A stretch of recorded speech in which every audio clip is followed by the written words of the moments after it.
Hi,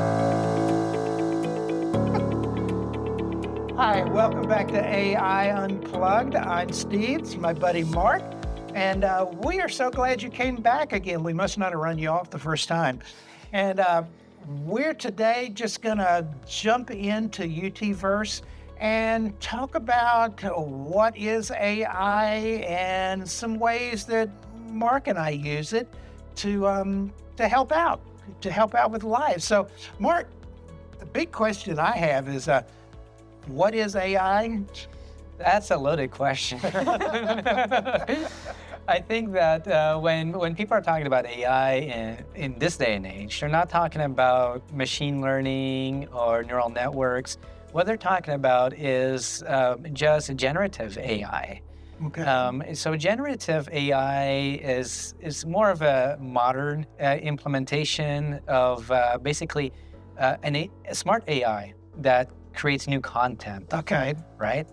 Not so much new content, but it's been trained off of existing content so that when you're communicating with it, it'll be able to understand what you mean. Gotcha. And then it creates this new content, so to speak. And an AI is just not something like UTverse or ChatGPT or something like that. There's AI and lots of software out there, isn't there? Yes. For example, if you're using Adobe, you're already using an application that integrates AI everywhere. Yeah. If you want to remove the background of a character, perhaps even a picture, Right. there is a feature in there that will understand the context and take out the object that you want. Right. And then remove everything in a background. And that's AI doing that. And this is AI just doing that. There you go. And so that's another way which generative AI is being used.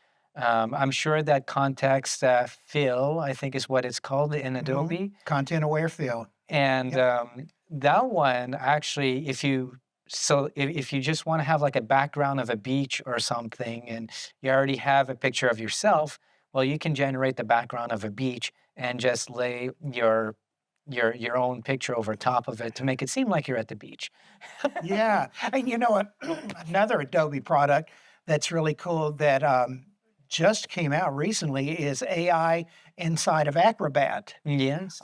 You can go in there now, and if you've got a PDF in front of you or something like that, it'll analyze that PDF and tell you all about it. It'll even do the accessibility check on it and tell you how to fix the different things. And on many of the problems it finds, it'll correct it for you. That's pretty cool. It's pretty cool. And that's all AI, isn't it?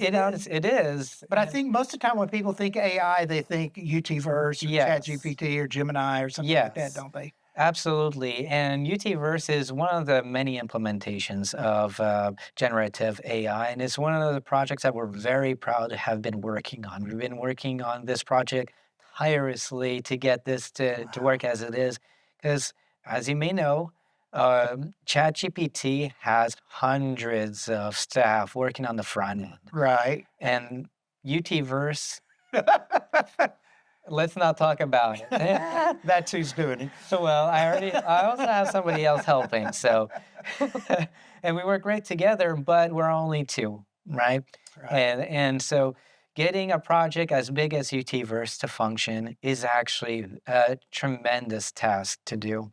It's not easy, but we're making it happen. And we've made it available to everyone around the university. So when you say around the university, that's system-wide? Yes. All UT campuses? Yes. So what do you need in order to use this? All you need is an active NetID. A NetID? That's it, yeah. If you have a valid NetID, so your faculty, staff, or a student, if you're in Memphis, if you're in Chattanooga, if you're in Knoxville, doesn't matter. Wow. You have access to this, unlimited use. Wow. But we do ask that you please be very conservative with how many tokens you do use. Don't run a script in the background and consume hundreds of millions of tokens. but of course, within reason, right? We give unlimited use for this, and if you do have a subscription to ChatGPT, you are limited, you are throttled. True. Yeah. And the data too. The data is a big one because one of the key reasons why we have UTivers is to protect user data.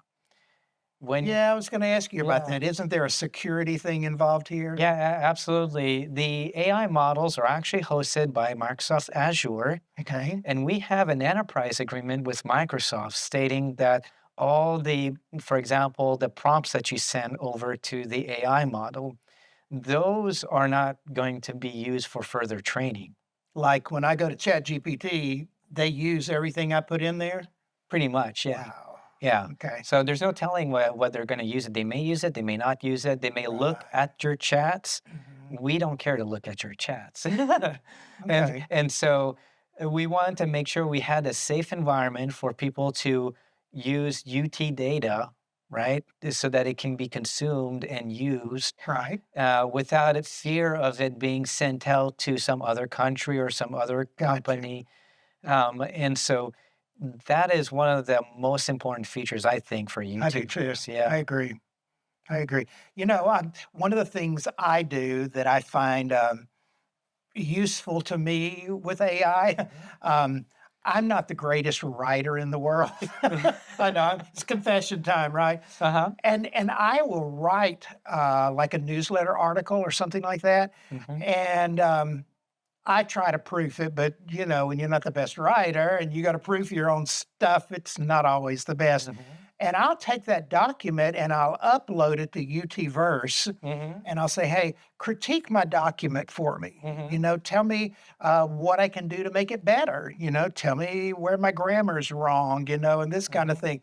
And it does it. It Yeah. makes it makes me look like I know what I'm doing. Well, that's the beauty about AI is that it doesn't really replace jobs. What it does Right. is that it enhances your own job, right? Right. Because you do still need to write those emails, and True. you're not going to hire a professional editor just for your emails. That's true. Maybe Bill Gates does, but we don't. but it's like we get that those options that weren't available to us beforehand, and I think that opens up a whole lot, especially for accessibility. This morning I had a workshop for accessibility in AI, Yeah. and I've demonstrated all these different features about using these accessibility features with UTverse. And a lot of people were very thrilled that that was an actual thing. Mhm. And so Mhm. but when you're thinking about using an AI, not only is it helping you with your day-to-day work, but Mhm. imagine the people who couldn't actually do certain things because of a disability. Now they have that option Now they with, can. yeah, exactly. Wow. I love the what do you call it? Immersive reader Yes. inside here. And there's a part on there that you can click a little switch and say, Hmm. show me the verbs in this paragraph, or show Hmm. me the nouns in this paragraph, or whatever. It's incredible. I mean, Hmm. I went all through high school and trying to look at knowing what verbs and adverbs Hmm. and all this stuff was, and now look at it, it just it reads it Absolutely. to me. It's wonderful. It is great to learn a new language. Oh, I hadn't thought about that. Yeah. Yeah, absolutely. You can learn a brand new language you've never spoken about, in your life. And you're like, well, you know what? Today I'm going to learn how to speak German. Wow. Today I'm going to learn how to speak Spanish. And so, You can do it all in one day. yeah, all in one day. Wow, Well, that's amazing. yeah, yeah. Well, yeah, you will probably take maybe 700 hours to study, Oh, okay, a little bit more than that. Okay. but yes, I think that is what we're talking about generative AI is Yeah. you can have a conversation with the AI. You can maybe ask questions to the AI. Just don't expect it to always give you the right answer because Oh, wait a minute. It's not always right. it's not always right. I'm so sorry. Uh, But there is new technology mhm. that's currently being laid out Okay. that's actually being implemented to kind of fact check itself against hallucinations. Okay. And so as we progress further along, into the future, we're going to see a lot more of these things where not only is it providing a lot of citations, UTverse does Yeah, I provide was going to say, citations. don't we have citations at the end of an article here? We do, and we can even ask it to write footnotes as it's writing. Really? Yes. I didn't know that. And you can even click on the number, and it scrolls all the way down to the footnote. But in the future, expect that the answers not only to be better because the AI models are better, but also expect that there's also another system, another layer that verifies that is it actually hallucinating or not. And So when we write a prompt, yeah, like you put a prompt in here, to get this information, and when we get the information, should we then ask the AI, are you sure about all this, or is that necessary? Or I would say that sometimes it is necessary to Right. actually follow up and say, I'm not sure if that's right. Can you verify that that's what you said is correct? Okay. And maybe that'll work, maybe it won't. But what it can do is actually provide citations. And so you can And then you can check the citations. you can check the citations. Gotcha. In this instance, we're actually looking at the Wikipedia skill. Right. Okay. And there are many other skills available. Skills. Now, what are you talking about there? Yeah, so that- for Wikipedia, for example, it goes onto Wikipedia and tries to perform searches onto Wikipedia Okay. and downloads the images and other text Gotcha. documents. So this was basically a Wikipedia article, or it pulled it from Wikipedia. Yes, and then Okay. it interpreted it into its Okay. own way, and then it provided citations from Wikipedia or perhaps in the footnotes of Wikipedia. And it may find 1 or 2 pages, it might find a page, or it might not find a single page because it just Gotcha. couldn't find it off of Wikipedia. But we do have other skills available.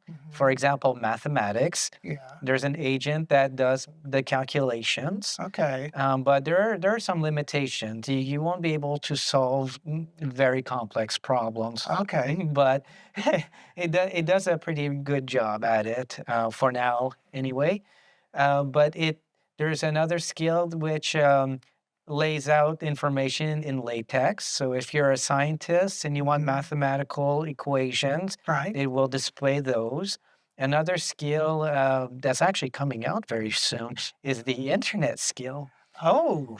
And Okay. that one actually references the internet and does something called deep search. And we're going to be talking about that in another. Oh. Yes. He's letting us in on the secret stuff.